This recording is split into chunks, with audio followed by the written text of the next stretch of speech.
Today we will see the first chapter of our textbook, second textbook, Footprints Without Feet, A Trump of Surgery, is written by James Harriet.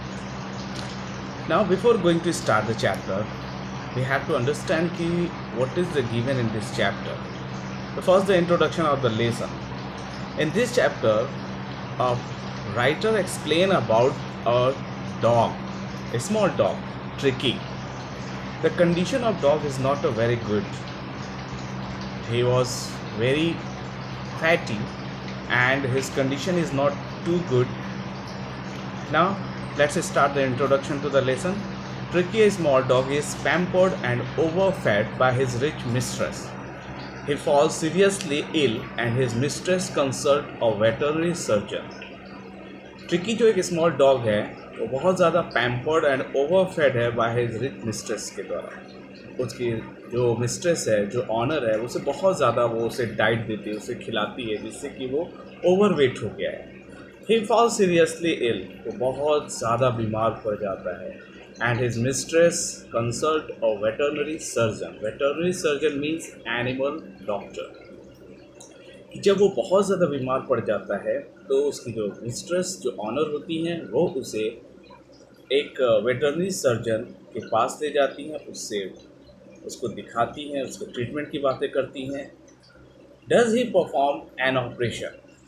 क्या वो veterinary surgeon कोई operation conduct करते हैं? Does the dog recover? क्या जो dog था वो recover हो पाता है?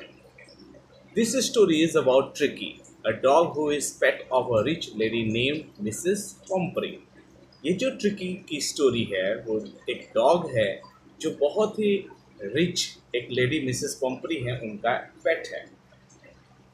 She loves her dog very much. वो अपने डॉग को बहुत ज़्यादा प्यार करती थी and is unable to refuse him anything he want. और जो भी वो चाहता था ट्रिकी खाना, तो उसकी मिस्ट्रेस जो थी वो बहुत मुश्किल से रिफ्यूज़ कर पाती थी। क्यों? क्योंकि उसे बहुत ज़्यादा वो प्यार करती थी। Tricky is found of eating cream cakes and chocolates. Tricky को क्रीम केक्स और चॉकलेट्स खाना बहुत पसंद था। So one day when Mrs Pomfrey is out with tricky for a walk, the narrator seize them. एक दिन मिसेस पम्फ्री जो होती है वो उसे लेकर बाहर वॉक पे जाती हैं। जब नरेटर उसे देखता है एंड स्टॉप्स टू टॉक, और उन्हें रोक के बातें करना शुरू करता है। While talking to Mrs Pumphrey he realise that, जब वो मिसेस पम्फ्री से बातें कर रहा था, मिसेस पम्फ्री कौन थी? मिसेस पम्फ्री जो थी वो ट्रिकी की मिस्ट्रेस थी। ट्रिकी जो डॉग था उसकी ऑनर थी। तो वो बातें कर रहा होता है। He realise that she was been over fading tricky. वो महसूस करता है कि जो उसकी ऑनर है मिसेस पम्फ्री, वो अपने डॉग ट्रिकी को बहुत ज़्यादा खाना खिला रही, and also had been giving him things that he could not eat due to which Tricki had started looking like a bloated sausages. और वो सारी चीज़ें जिसको ट्रिकी अपने खाने के दौरान नहीं भी खा पाता था, उसको भी वो डाइट में उसके रखती थी और बाद में उसको खाने के अलावा भी उसे खिलाया करती थी। और जिससे कि जो ट्रिकी था वो ब्लडेड सॉसेस, मतलब कि जैसे हम बर्गर पे बहुत ज़्यादा सॉस लगा देते हैं तो सॉस क्या करता है, वो बाहर निकलने लगता है अगर हम बर्गर को प्रेस करते हैं। तो इस तरीके से ट्रिकी की कंडीशन भी वैसी हो गई थी जैसा हम यहाँ इमेज में देख सकते हैं। That is the condition of tricky. तो हमें समझना पड़ेगा कि मिसेस पम्फ्री जो थी वो अपने डॉग को बहुत ज़्यादा केयर तो करती थी, बहुत ज़्यादा प्यार भी करती थी, लेकिन यही प्यार ट्रिकी के हेल्थ के लिए बहुत खतरनाक हो रहा था। क्यों? क्योंकि कहीं ना कहीं वो ओवर फीडिंग से लड़ रहा था, ओवर फीडिंग से प्रॉब्लमेटिक हो रहा था। Soon Tricki got unwell. जल्द ही ट्रिकी अनवेल हो गया and Mrs Pumphrey has to call Mr Herriot narrator for help. और मिसेस पम्फ्री जो होती हैं वो मिस्टर हैरियट जो नरेटर हैं इस स्टोरी के, उनको हेल्प के लिए कॉल करती हैं। She does not want to send him away. वो उसे अपने से दूर नहीं भेजना चाहती थी। But the only way suggested by Mr Herriot is to get him hospitalize for 15 days. लेकिन मिस्टर हैरियट जो होते हैं वो एक ही एडवाइस करते हैं कि कम से कम 15 डेज़ के लिए आप उसे हॉस्पिटलाइज कर दीजिए। Then the story unfolds into how he gets well. और अब इस स्टोरी में बताया जाएगा कैसे उसको अच्छा किया गया। Read the description and no more. Chapter को रीड करते हैं और पता करते हैं कि ट्रिकी कैसे ठीक होता है, ठीक होता भी है या नहीं होता है। Now before going to start the chapter we have to understood about the author. Now the author James Alfred Wight, he was born 3rd October 1916 and died 23rd February 1995. He was known by the pen names James Harriet. James Harriet के नाम से वो अपनी stories को लिखा करते थे। जैसा कि हम लोगों ने इस चैप्टर के स्टार्टिंग में इंट्रोडक्शन में देखा कि जो जेम्स मिस्टर हैरियट हैं वो इस स्टोरी में नैरेटर हैं। और वो क्या थे? He was a British veterinary surgeon. वो ब्रिटेन के एक वेटरनरी सर्जन थे and writer also, who used his many years of experience as a veterinary surgeon to write a series of books, each consisting of stories about animals and their owners. उन्होंने अपने बहुत सारे जो experience थे as a veterinary surgeon के रूप में, उन्होंने उस सभी एक्सपीरियंस को एक बुक के कलेक्शन के रूप में लिखा। उन्होंने एनिमल्स, उसके ऑनर्स का जो बिहेवियर होता है, जो कंडीशन होती है, उस सब के बारे में अपनी स्टोरी में बहुत ही डिटेल्स में एक्सप्लेन किया। He is best known for these semi autobiographical work beginning with if only they could talk in 1970। Now if only they could talk in 1970s में जो लिखी गई थी उसके लिए उन्हें बहुत ज़्यादा प्रेस किया गया, which is स्पॉन्ड a series of movie and television series, जिसमें बहुत सारी मूवीज़ और टेलीविज़न की सीरीज़ भी बनी हुई। So first we have to understand about the James.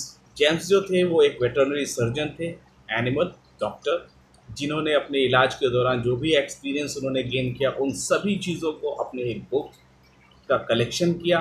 और उस बुक्स के कलेक्शन पे बहुत सारे मूवीज़, बहुत सारे स्टोरीज़, बहुत सारे टेलीविज़न सीरीज़ बनाई गई।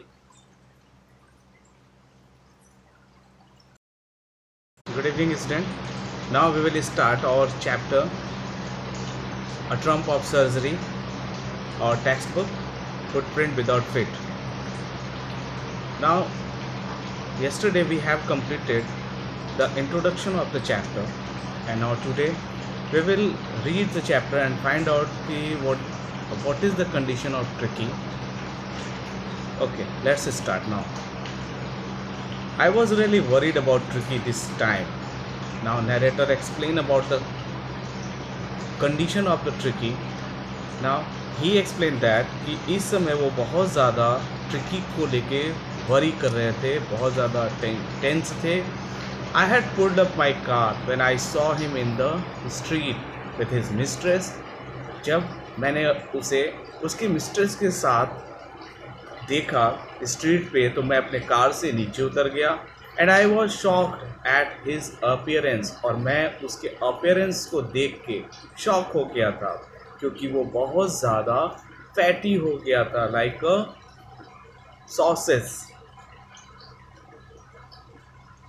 He had become hugely fat, वो बहुत ज़्यादा मोटा हो गया था, like a bloated sauces with a, जैसे कि बहुत ज़्यादा सॉस अगर हम बर्गर में डाल देते हैं तो जिस कंडीशन से सॉस जो होता है बर्गर से बाहर आने लगता है, उसी कंडीशन में जो ट्रिकी था उसके जो मसल्स थे, जो उसके फैट थे, वो उसके बॉडी से बाहर निकल के आ रहे थे। Leg at each gone, his eyes blood shot and rheumy, उसकी जो आइज थी वो ब्लड शॉट थी, blood shot. Now here I have given the word meaning of this: inflamed or triggered with blood, typically as a result of tiredness. जैसे बहुत ज़्यादा कोई थक जाए तो उसकी आंखें वैसी दिखाई देती हैं, लाल लाल एकदम। And rheumy, rheumy means watery, आंखें पानी से भरी हों ऐसी। Stared straight ahead, वो सीधा देखे जा रहा था। And his tongue लॉल्ड from his jaw, और जो उसकी टंग थी वो उसके जॉ मतलब जो जबड़े थे, जो मुंह था, उससे बाहर निकला हुआ था, जैसे वो बहुत ज़्यादा हाँफ रहा हो। मिसेस पंपरी हैस्टेन टू एक्सप्लेन, मिसेस पंपरी जो थी वो हेजिटेशन के साथ एक्सप्लेन करना शुरू करती हैं ट्रिकी के कंडीशन को। ही वॉज सो लिस्टलेस, ये बहुत ज़्यादा, listless means that is lacking energy और एंथुजिज्म, बहुत ज़्यादा कमज़ोर हो जाना, तो ये बहुत ज़्यादा कमज़ोर हो गया था। मिस्टर हैरियट जो नैरेटर है इस स्टोरी को, उनको मिसेस पंपरी बता रही हैं ट्रिकी के कंडीशन को। He seem to have no energy, ऐसा दिखाई दे रहा था जैसे कि उसकी कोई एनर्जी ना हो। I thought he must be suffering from malnutrition, malnutrition means lack of proper nutrition, जिसको प्रॉपर न्यूट्रिशन न मिलता हो। तो ऐसा वो बता रही थी जैसे कि जो ट्रिकी है उसे प्रॉपर डाइट तो वो दे रही है, बहुत ज़्यादा डाइट भी दे रही थी, फिर भी ऐसा लगता था मिसेस पंपरी को कहीं ना कहीं जो न्यूट्रिशन मिलना चाहिए वो उस ट्रिकी को नहीं मिल रहा था, जिससे कि वो एनर्जेटिक दिखाई नहीं दे रहा था, बहुत ज़्यादा कमज़ोर दिखाई दे, वीक हो गया था। So I have been giving him some little extras, तो मैंने उसे थोड़ा एक्स्ट्राज भी, मतलब खाने के अलावा कुछ और देना खाने के लिए, between meals to build him up, खाने के दौरान या खाने के बाद भी उसे कुछ ना कुछ खाने के लिए वो देती रहती जिससे कि वो स्ट्रांग हो पाए। Some malt and cod liver oil and a bowl of Horlicks at night to make him sleep, वो क्या क्या चीज़ें दे रही थी, जैसे cod liver oil, the oil press from the liver of cod, cod के एक तरीके की फिश होती है, उसके लीवर से जो ऑयल निकाला जाता है वो उसको देती थी पीने के लिए। फिर माल्ट देती थी, जैसे that is a diet related, and bowl of Horlicks at night, जी, और रात को उसके सोने से पहले उसे एक हॉर्लिक्स भर के बॉल देती थी खाने के लिए, जिससे कि वो अच्छे से सो पाए। नथिंग मच रियली, इससे ज़्यादा मैंने कुछ भी नहीं दिया। अब सोचो, ट्रिकी जो ऑलरेडी डाइट ले रहा है, खाना खा रहा है, और खाने के बीच में भी उसको कुछ एक्स्ट्रा ऐसी चीज़ें देना जिससे कि उसकी बॉडी और ज़्यादा हैवी होती जाएगी, तो ट्रिकी क्या होगा, बहुत ज़्यादा खाना भी आपको कमज़ोर बना देता है, ऐसा इस चैप्टर से एक्सप्लेन हो रहा है।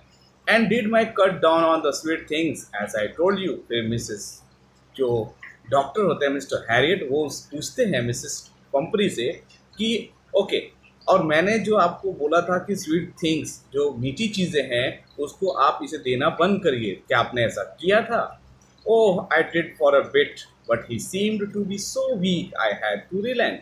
अब मिसेस पंपरी कहती है हाँ मैंने थोड़ा तो किया, लेकिन मुझे ऐसा लगने लगा कि ये बहुत ज़्यादा कमज़ोर हो जाएगा। Relent means here become less severe और इंटेंस, मतलब कमज़ोर हो जाना, और वो बहुत ज़्यादा इफेक्टेड इसको नहीं लग रहा था।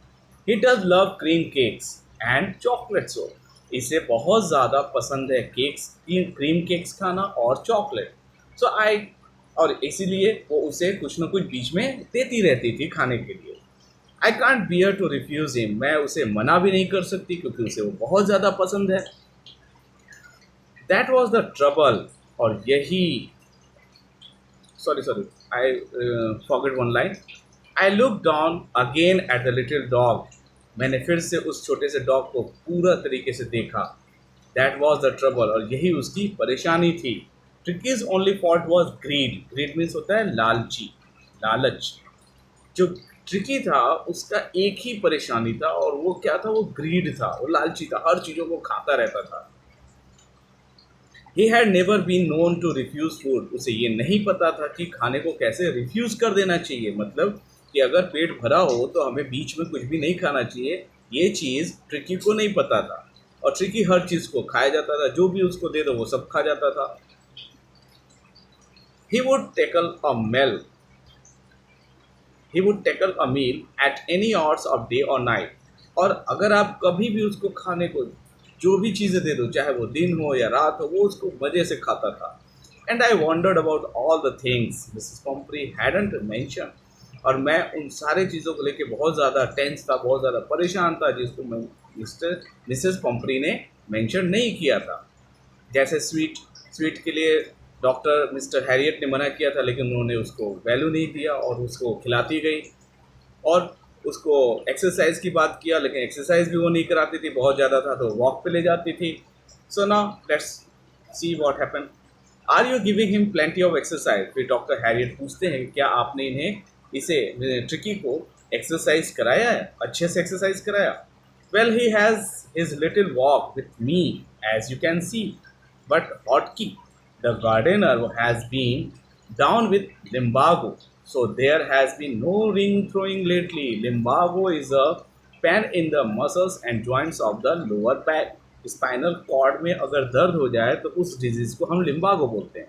तो मिसेस पंपरी क्या कह रही हैं, मैं तो कराती हूँ एक्सरसाइज जैसा आप देख ही रहे हो, और अभी थोड़े दिनों से क्या हुआ कि मेरा जो गार्डनर था, जो मेरे पेड़ पौधों की या मेरे बागवानी की जो देखभाल करता था, उसका नाम क्या था, हॉटकी, उसको थोड़ा लिम्बागो की प्रॉब्लम हो गई है। लिम्बागो मीन्स बैक प्रॉब्लम, ओके, जिससे कि ये जो रिंग थ्रोइंग का गेम होता था इन दोनों के बीच वो नहीं हो पाता है। I try to sound severe, now I really mean this, I if you don't cut his food right down and give him more exercise, he is going to be really ill. अब मैं थोड़ा सा saver sound मतलब very great या intense, थोड़ा तेज आवाज़ से बोलना, मैं उस तेज आवाज़ से थोड़ा बोला। मैं मतलब नरेटर हियर, क्योंकि मैं भी यहाँ नरेट कर रहा हूँ story just like he. Now I really mean this, यही मेरा कहने का मतलब था। If you don't cut his food write down, अगर आप इसके डाइट को कम नहीं करते हो, and give him more exercise, और इसे ज़्यादा से ज़्यादा एक्सरसाइज आप नहीं कराते हो, he is going to be really ill, तो ये निश्चित रूप से बीमार हो जाएगा। You must harden your heart, अपने हार्ट को आपको मजबूत करना पड़ेगा, जो सॉफ्टनेस है, जो प्यार है, उसको थोड़ा मजबूत करो आप। And keep him on a very strict diet, और इसे एक पर्टिकुलर डाइट पे रखो, और उसके अलावा आप इसे कुछ भी खाने को मत दो। किसने एडवाइस किया ये? मिस्टर हैरियट ने। Harriet, okay. मिसेस पंपरी रंग हर हैंड, मिसेस पंपरी जो होती है वो अपने हाथों को थोड़ा ऐसे रब करती हैं। ओ, बहुत मिस्टेक हो गई बड़ी, मैंने तो इतना ज़्यादा उसे डाइट दे दिया और बहुत ज़्यादा कंडीशन ख़राब हो गई है, अभी तो क्या कर सकते हैं। Oh I will mister Harriet, फिर वो कहती हैं मैं ज़रूर करूँगी ऐसा mister Harriet. I am sure you are right, मैं निश्चित रूप से कह सकती हूँ कि आप सही हो, but it is so difficult, so very difficult. अब मिसेस पंपरी अपने उस केयरनेस के थ्रू ये बातें बोल रही हैं कि आप सही बोल रहे हो, लेकिन ये करना बहुत ही मुश्किल है, बहुत ज़्यादा मुश्किल है। So she set off head down along the road as if determined to put the new regime into practice immediately.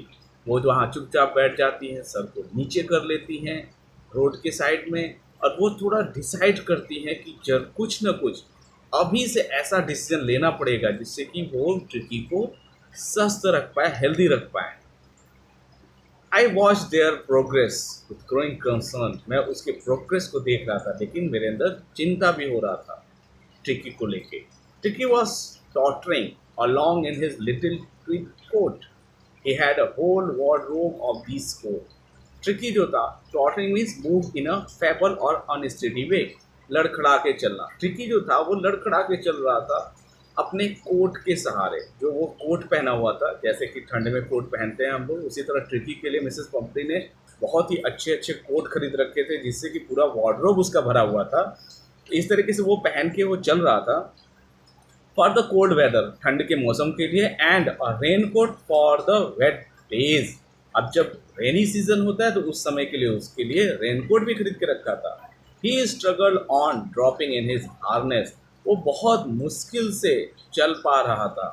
क्यों? क्योंकि वो बहुत ज़्यादा टायर्ड था, उसकी बॉडी इतनी ज़्यादा बड़ी हो गई थी, बहुत ज़्यादा फैटी हो गया था, जिससे कि उसे चलना बहुत ही प्रॉब्लमेटिक लग रहा था। I thought it wouldn't be long before I heard from Mrs Pumphrey, मुझे ऐसा लगा कि बहुत ज़्यादा ये नहीं होगा, जैसा कि नहीं चल पाएगा, बहुत ज़्यादा दिनों तक स्वस्थ नहीं रह पाएगा, जैसा कि उन्होंने मिसेस पंपरी से उसके बारे में सुना। The expected call came with in a few days, जैसा कि मिस्टर हैरियट सोच ही रहे थे कि ट्रिकी की कंडीशन बहुत अच्छा नहीं है, ट्रिकी बहुत जल्द बीमार हो जाएगा। और इस एक्सपेक्टेशन में ही उनके पास कुछ ही दिनों में उनके पास मिसेस पंपरी कॉल करती हैं। Mrs Pumphrey was distraught. Distraught means tense tense हो जाना। तो मिसेस पंपरी इसमें बहुत ज़्यादा टेंस थी। ट्रिकी वुड नॉ ईट नथिंग। अब वो बता रही है कि ट्रिकी कुछ भी खा नहीं रहा है। Refuse even his favourite dishes. वो उन सारे पसंदीदा अपने खाने की चीज़ों को रिफ्यूज़ कर रहा है, मना कर रहा है। And beside he had bout of vomiting. और वो बहुत इसके साथ वो बहुत ज़्यादा वोमिट भी कर रहा है। ही spent all his time laying on a रग पेंटिंग। वो पूरा समय वो जो अ, कालीन जैसा कोई चीज़ होता है उस पर बैठते हैं डॉगी, उस पर वो पूरे दिन केवल बैठा रहता है। Did not want to go for walk. वो टहलने भी नहीं जाना चाहता है, वॉक पे भी नहीं जाना चाहता है। Didn't want to do anything. कुछ भी करना वो नहीं चाहता है। I had made my plans in advance. इसीलिए मैंने अपना जो प्लान है वो पहले से ही बना दिया कि मैं आपसे कंसल्ट कर रही हूँ। The only way was to get Tricki out of the house for a period. ये सारी चीज़ें जो सुन रहा था मिस्टर हैरियट, उन्होंने ये सारी चीज़ें पहले से ही सोच रखी थी कि मिस ट्रिकी के साथ ये सारी चीज़ें होंगी, क्योंकि वो वेटरनरी सर्जन थे। कंडीशन देख के पता चल जाता था और फ्यूचर क्या होगा ये भी उनको पता चल रहा था। तो उन्होंने पहले से ही प्लान बना रखा था कि अच्छा अगर ट्रिकी ऐसा आता है उनके हॉस्पिटल में तो वो क्या क्या करेंगे उसके लिए। तो वो सोचते हैं the only way was to get Tricki out of the house for a period. केवल एक ही रास्ता है कि ट्रिकी को कुछ समय के लिए उस घर से बाहर निकालिए। I suggested that he be hospitalise for about a fortnight to be kept under observation. अब वो सजेस्ट क्या करते हैं कि कम से कम एक रात के लिए तो आप उसे बाहर रखिए, जिससे कि हम उस हॉस्पिटलाइज करिए, जिससे कि हम उसका ऑब्जर्वेशन कर पाएँ कि उसकी कंडीशन कितनी प्रॉब्लमेटिक हो गई है। The poor lady almost sound. वो जो लेडी थी वो ट्रिकी से दूर होना भी पसंद नहीं करते थे। और ये जब उनको न्यूज़ मिलता है कि वो हॉस्पिटलाइज होने वाली बात हो रही है, ट्रिकी उनसे दूर जाने वाला है, तो वो बहुत ज़्यादा इमोशन से भर जाती हैं, सैड हो जाती हैं। She was sure he would pine and die if he did not see her every day. अब वो कह रही है, कह एक्सप्लेन कर रहे हैं राइटर कि अगर वो उसे रोज न देखे तो वो लगभग मर ही जाएंगे। ऐसा मिसेस पंपरी की कंडीशन होती थी ट्रिकी को लेके। But I took a form line. लेकिन मैंने एक दृढ़ निश्चय बना रखा था। Tricki was very ill and this was the only way to save him. Tricki जो था वो बहुत ज़्यादा बीमार हो गया था और केवल एक ही तरीका था उसे बचाने का। इन फैक्ट वास्तव में आई thought it best to take him without delay, and followed by Mrs. Pumphrey's willings, I marched out to the car carrying the little dog wrapped in a blanket. मैंने मिसेस पंपरी के thinking willing को देखा, उनकी इच्छा को देखा, जैसा कि वो ये सब काम डिले कर रही थी उसको हॉस्पिटलाइज करने में, उसके टेक केयर करने में, उसके डाइट को लेके, ये सब चीज़ें जो भी कर रही थी। तो ये अपने कार से उसके उनके घर जाते हैं मिसेस पंपरी के, और डॉग को, जो छोटा सा डॉग था, उसे एक ब्लैंकेट में रैप करके अपने हॉस्पिटल पे लेके चले आते हैं।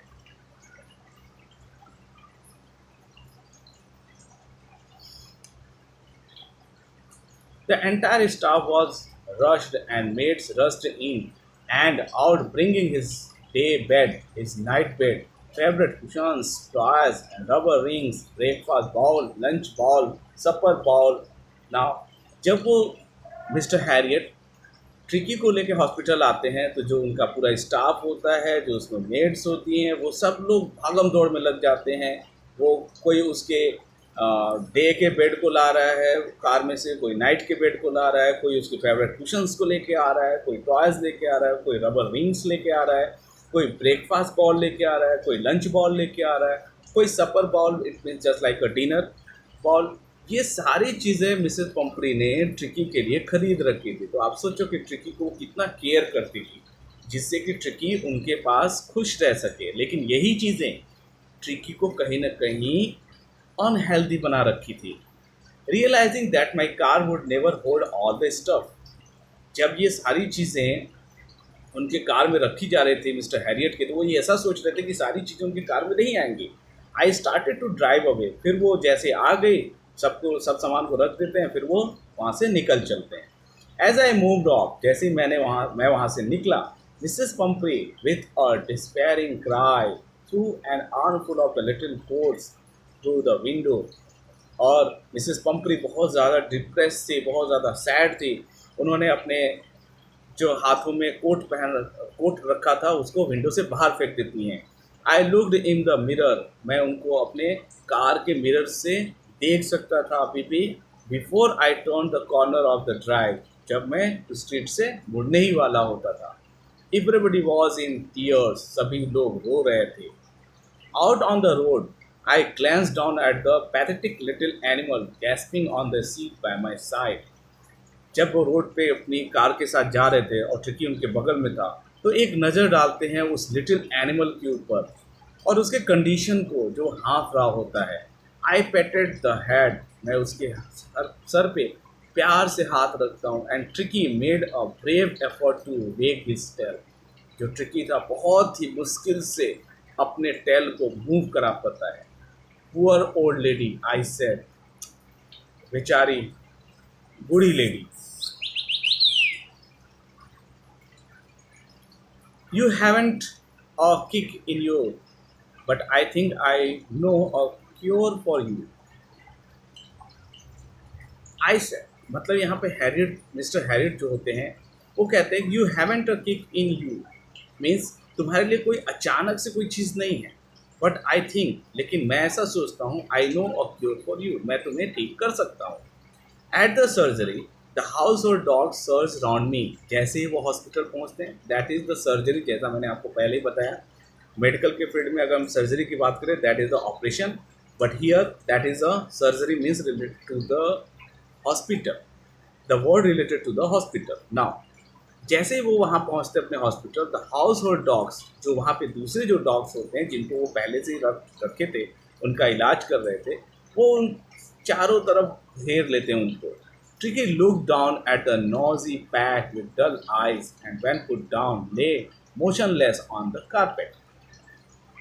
टिकी जो था वो चुपचाप नॉइजी पैक, मतलब कि बिना कुछ बोले चुपचाप डल आइज के साथ, मतलब बहुत ज़्यादा वो टायर्ड हो गया है, बीमार है, और वो चुपचाप गर्दन को झुकाए चला जा रहा है। ले मोशनलेस ऑन द कारपेट, चुपचाप जाके कारपेट के ऊपर बैठ जाता है। The other dogs after sniffing round him for a few second, जो दूसरे डॉग्स होते हैं वहाँ पे उस स्निफिंग करते हैं, थोड़ा सूंघते हैं। ओके, ये तो कुत्तों का नेचर ही है डॉग्स का कि उसे स्निफिंग करना। Decide he was an uninteresting object and ignored him, और जो दूसरे डॉग्स होते हैं जल्दी ये डिसाइड भी कर लेते हैं कि ये जो ऑब्जेक्ट आया है उनके पास ये अनइंटरेस्टिंग है, मतलब कि वो इंटरेस्ट नहीं ले रहे हैं क्योंकि वो बीमार है, और उसे वो इग्नोर करके चले जाते हैं।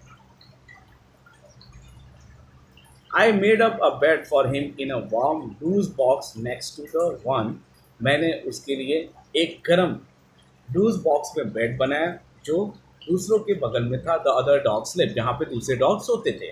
फॉर 2 days, 2 दिनों के लिए, I kept an eye on him, पूरी तरीके से उसके ही ऊपर मैंने ध्यान देना शुरू किया। गिविंग हिम नो फूड, कुछ भी मैंने उसको खाने को नहीं दिया, बट प्लेंटी ऑफ वाटर, बहुत ज़्यादा उसे पानी दिया जिससे कि वो खाना न खा के पानी पीता रहे। At the end of the second day, दूसरे दिन के लास्ट में, he started to show some interest in his surrounding, वो अपने आसपास थोड़ी चीज़ों के बारे में इंटरेस्ट दिखाना शुरू करता है। एंड ऑन द थर्ड, और तीसरे दिन, he began to whimper when he heard the dogs in the yard. Whimper means just like a make a series of low feeble sound expressing of fear, pain और unhappiness, जैसे थोड़ा थोड़ा आवाज़ निकालना, क्योंकि उसके आजू बाजू बहुत सारे दूसरे जो डॉग्स थे वो उनके शोर को, उनकी एक्टिविटीज़ को सुन रहा था, और वो तो अपने अंदर भी ऐसी फीलिंग ला रहा था, वो आवाज़ें निकालने की कोशिश कर रहा था। When I opened the door, जैसे ही मैंने दरवाज़ा खोला, tricky trotted out and was immediately engulfed by joy. Trotted means run at a moderate pace with short steps, तेजी से दौड़ना, झटके से निकल के भागना, जैसा कि एनिमल्स करते ही हैं। ट्रिकी टॉटेड आउट, तेजी से निकल के भागा, and was immediately engulf by joy, और जल्दी वो जॉय जो दूसरा डॉग था उससे इनगल्फ हो जाता है, मीन्स एक दूसरे के ऊपर वो स्विपिंग करने लगते हैं।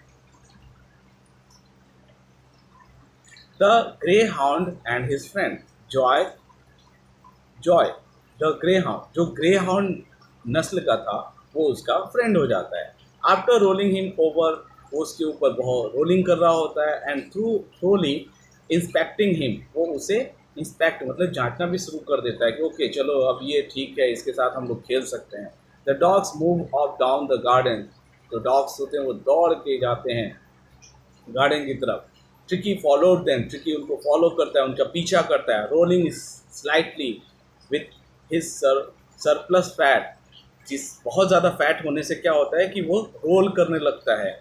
Letter the day that day, उस दिन के बाद, I was present at feeding time, मैं उसके खिलाने के समय पे वहाँ था।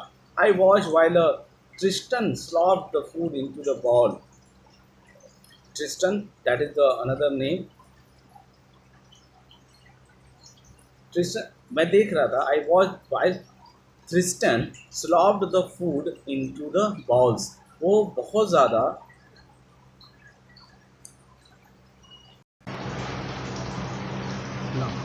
Sorry where we are slop the food into the balls, जैसे कि वो अपने फूड के ऊपर लेट ही गया था बॉल के ऊपर। There was the unusual headlong rush followed by the sound of high speed eating, और वहाँ पे बहुत ज़्यादा आवाज़ हो रही थी जिससे कि बहुत तेज़ी से वो खाने को खा रहे थे।